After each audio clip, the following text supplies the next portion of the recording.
The BMus has practical training at its heart, whether you're an instrumentalist, a singer or a composer. And that's complemented by a range of academic and theoretical studies and practical skills training that's going to equip you to succeed and progress into the music profession. So some of the highlights during my time as a BMus student have included my lessons with Hannah Roberts and her cello classes, where we get to perform in front of each other and give feedback to each other. So I think 2 years ago I got the chance to perform for the Bell and Phil Wind Quintet in a public masterclass, which was incredibly scary because it was public and also because they're such world-renowned musicians. There is no chamber group, they're one of the best wind chamber groups in the world, so that was incredible. I also got the chance to perform for Mark Anthony Turnage and meet Mark Anthony Turnage actually, which was amazing.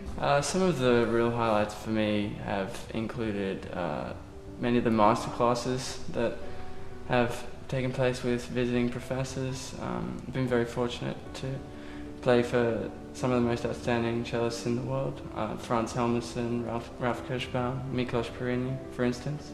Some of the performance opportunities I've had include recitals as a solo musician and as a chamber musician. Sometimes we're put into groups to perform newly composed pieces by composers here at the RNCM.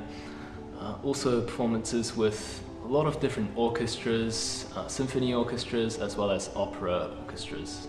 Through the college I've been able to form a group called the Ballet Trio, and we've been given many opportunities to perform inside and outside of college. Such a vast number of performances happening in the college at all times. There are also a number of sort of unexpected performance opportunities which can prove really memorable.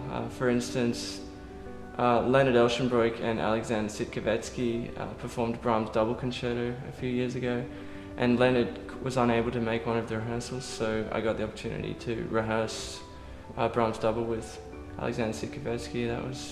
That was a pretty amazing experience. The most interesting elements of the programme for me have been the freedom and time that you get to just do your first study, and also some of the academic modules that focus less on just pure music and look more into areas of performance art and theatre, which allow you to understand other art forms, which as a composer is really helpful because we do a lot of collaborative work. So this weekend I was performing alongside RNCM students for a commission outside of college based in Manchester at Band on the Wall to do with future technology and how we can approach it. I've been really lucky this year to work for RNCM Engage, which is our learning and participation department, who are fantastic. And I've had the chance, which I would never have got anywhere else, to design my own projects, lead my own projects, deliver my own projects. So we did a graphic school project where we went into the schools and we ran the workshops and we helped the children create their own graphic schools. And some of the ideas that they came up with were just absolutely unbelievable, so creative. So this year I've been lucky enough to be on placement with the National Children's Orchestra, which has been really good. So I've been helping out kind of leading sectionals and helping plan workshops, and also just mentoring the children, because the National Children's Orchestra goes from about under 10s all the way up to about 14 or 15. So for some of them, this is their very first time playing in an orchestra. I think I will move into a kind of outreach, educational kind of setting in the workplace, and to have had an experience of working with a national organisation that's so core to Britain's music industry is amazing, because you kind of get to see how the organisation works and what's expected of you, and also looks fantastic on your CV.